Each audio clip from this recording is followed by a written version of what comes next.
काम में रुकावट है, विवाह व्यापार आदि में रुकावट है, पर्चा नहीं बन पा रहा, उपाय सुनो।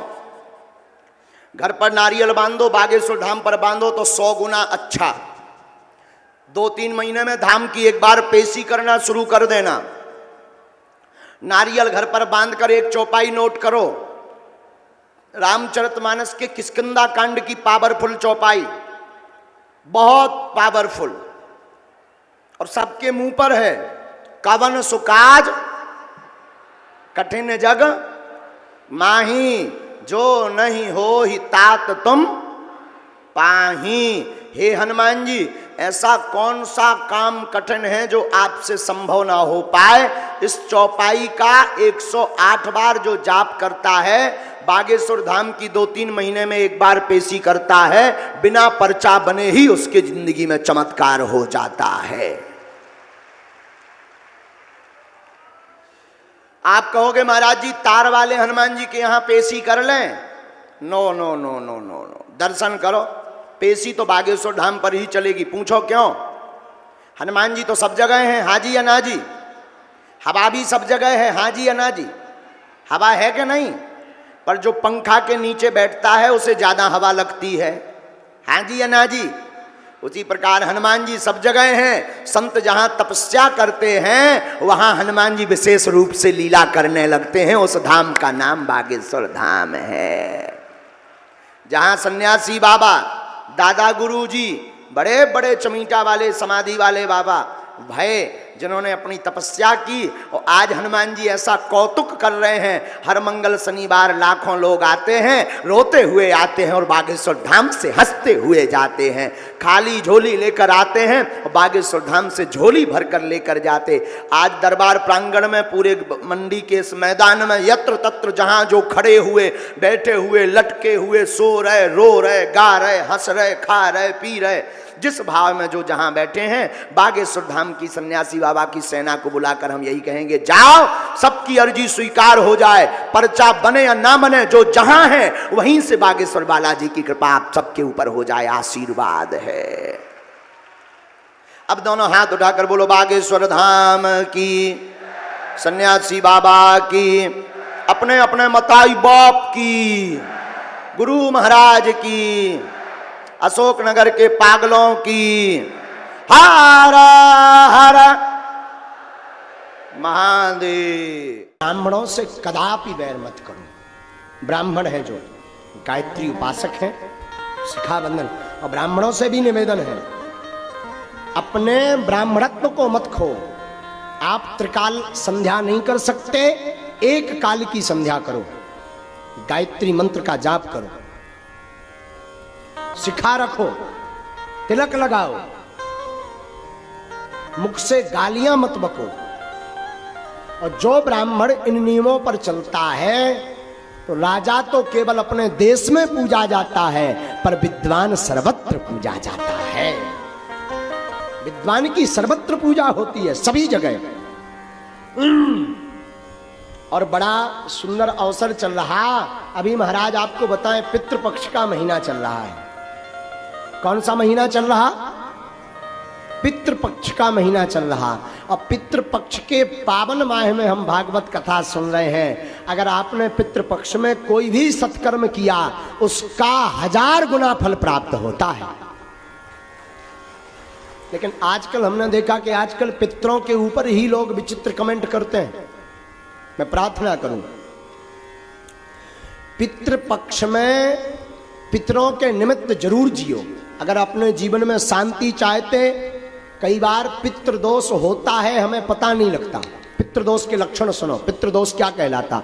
पितृदोष का मतलब है, पितृ आपके पूर्वज मर जाएं, दादा, परदादा, दादी, नाना, नानी, चाचा, ताऊ मर जाएं, और उनका विधिवत संस्कार ना हो या कोई त्रुटि हो जाए, तो वो प्रेत योनि में घूमते रहते हैं और अपने वंश वालों को बार बार परेशान करते रहते हैं। कहीं शादी विवाह में रोक लगाएंगे, कहीं सत्कर्म करें, सत्कर्म में रोक लगा देंगे, कहीं आपके घर में मंगल होने वाला हो, उसमें कुछ अमंगल हो जाएगा, आप आगे नहीं बढ़ पाएंगे। पितृदोष के ये जो है लक्षण है। पहला लक्षण है अगर पितृदोष लगा आपको, तो पितृदोष अगर आपको लगा श्रीमान, तो पहला लक्षण है कि पितृदोष में आपको सबसे ज्यादा मंगल काजों में रुकावट आएगी। अब पितृदोष अगर आपको लगा तो आप आगे नहीं बढ़ पाएंगे।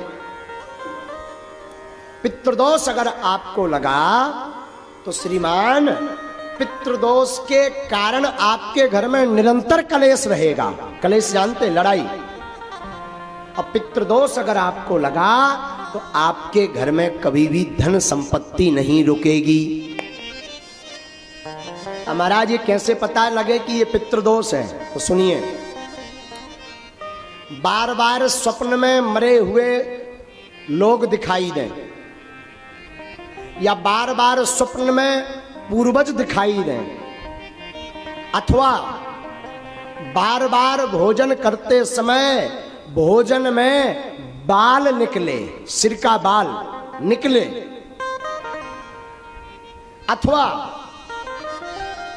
बार बार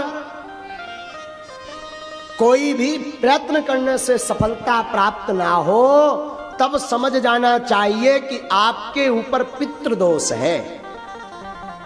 और पितृदोष की निवृत्ति के लिए जो अभी वर्तमान में पितृपक्ष चल रहा है, ऐसे पितृपक्ष में हर वर्ष पितरों के निमित्त कुछ ना कुछ सत्कर्म करो, भगवत कथा करो, दान करो, ब्राह्मण भोज करवाओ, गरीबों को भोजन करवाओ, गौ को ग्रास खिलाओ।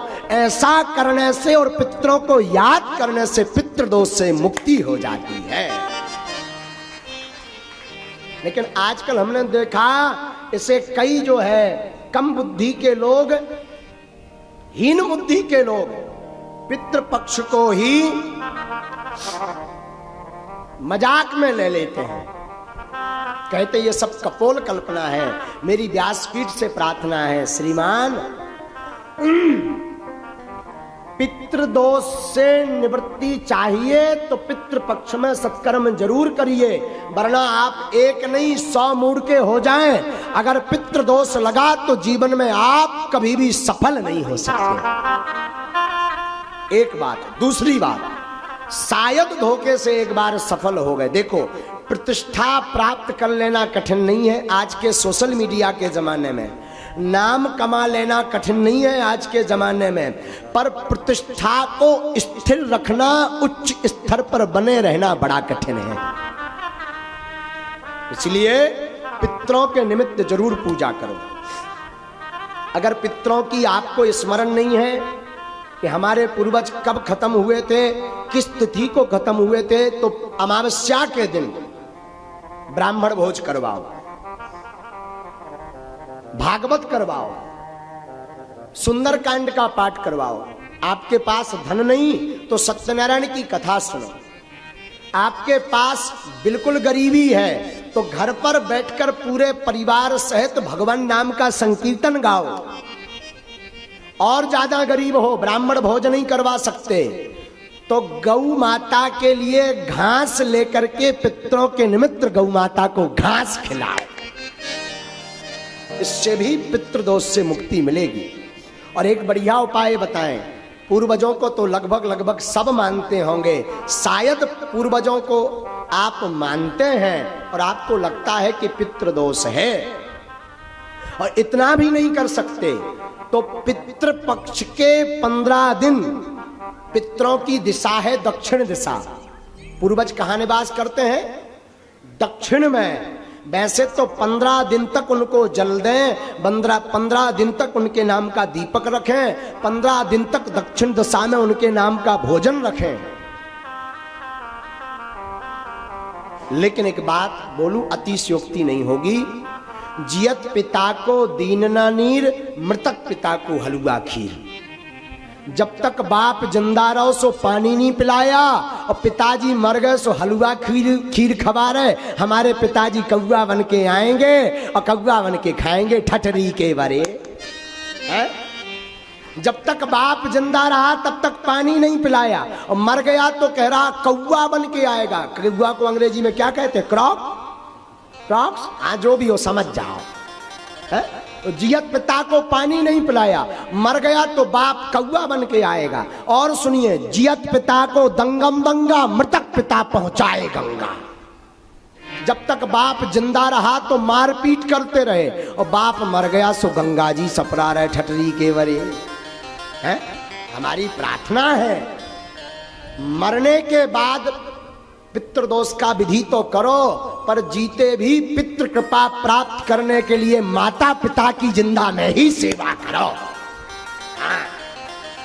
और फिर भी किसी कारण से माता पिता की, गुरु की सेवा नहीं कर पाए, कई इतने यहाँ अभागे बैठे होंगे, कई पुरुष यहाँ माताएं अभागी बैठी होंगी जिन्होंने अपने माता पिता की सेवा नहीं की होगी। छोटी छोटी बात पर माँ को गाली दे देते हैं, पिता को अपशब्द बोल देते हैं। मैं प्रार्थना करूं, तुम जिस माता पिता को अपशब्द बोलते हो, गाली देते हो, ये वही माँ है जिस माँ ने 9 माह अपनी कोख में तुम्हें रखा है। तो मैं प्रार्थना करूं, माता पिता को दुख मत दो। फिर भी पितृपक्ष है और आप इनमें से कोई उपाय नहीं कर सकते, तो दक्षिण दिशा की तरफ 3 दीपक जलाएं। सरल उपाय सुनिए, दक्षिण दिशा की तरफ 3 दीपक जलाएं और अपने पूर्वजों को प्रणाम करके बोले, हमसे जो भी भूल हुई क्षमा करना, और उनकी याद में 2 आंसू बहा दें। इससे बड़ा श्राद्ध का कोई उपाय नहीं है। सबसे सरल उपाय, भगवान नाम लेकर के दक्षिण दिशा में उनका स्मरण करके 2 आंसू बहा दें। इससे पितृदोष की मुक्ति 15 दिन में आपको प्राप्त होगी। और पितृपक्ष को जरूर माने। और हम आप सब बड़े सौभाग्यशाली हैं कि ऐसे पितृपक्ष के पावन अवसर पर आज श्रीमद् भागवत कथा प्रारंभ हो रही है।